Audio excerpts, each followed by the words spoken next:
ঢাকা দক্ষিণ সিটি কর্পোরেশনের নাগরিকদের সেবা দেওয়ার পাশাপাশি আন্দোলন চালিয়ে যাবার ঘোষণা দিয়েছেন ইশরাক হোসেন। দুপুরে নগর ভবনে শ্রমিক কর্মচারী ইউনিয়নের সাথে মতবিনিময় শেষে সংবাদ সম্মেলনে এসব কথা জানিয়েছেন ইশরাক হোসেন। এ সময় তিনি আরও জানান, সব ওয়ার্ডের কর্মকর্তাদের সাথে আলোচনা হয়েছে। ডেঙ্গু নিয়ন্ত্রণে প্রজনন স্থল এবং পরিচ্ছন্ন রাখার বিষয়ে সিদ্ধান্ত হয়েছে। একই সঙ্গে জন্ম এবং মৃত্যু সনদ দিতে সব ওয়ার্ডের ওয়ার্ড সচিবরা কাজ করবে। দেশের আইনের প্রতি শ্রদ্ধা জানিয়ে ইশরাক হোসেন আহ্বান জানান, দ্রুততম সময়ের মধ্যে শপথ পড়িয়ে নাগরিক সেবার সুযোগ করে দিতে সরকারকে অনুরোধ করেন তিনি।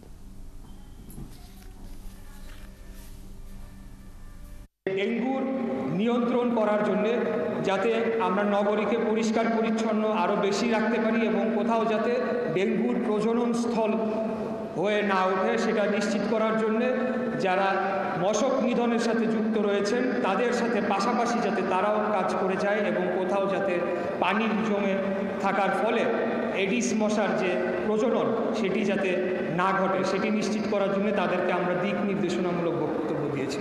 জন্ম নিবন্ধন, মৃত্যু সার্টিফিকেট, ওয়ারিশ সার্টিফিকেট, নাগরিক সার্টিফিকেট এই আবেদনগুলো ওয়ার্ড কার্যালয়ে ওয়ার্ড সচিবদের মাধ্যমে জমা নেওয়া হবে এবং পরবর্তীতে সেগুলোকে প্রক্রিয়া করে তাদেরকে দেওয়া হবে।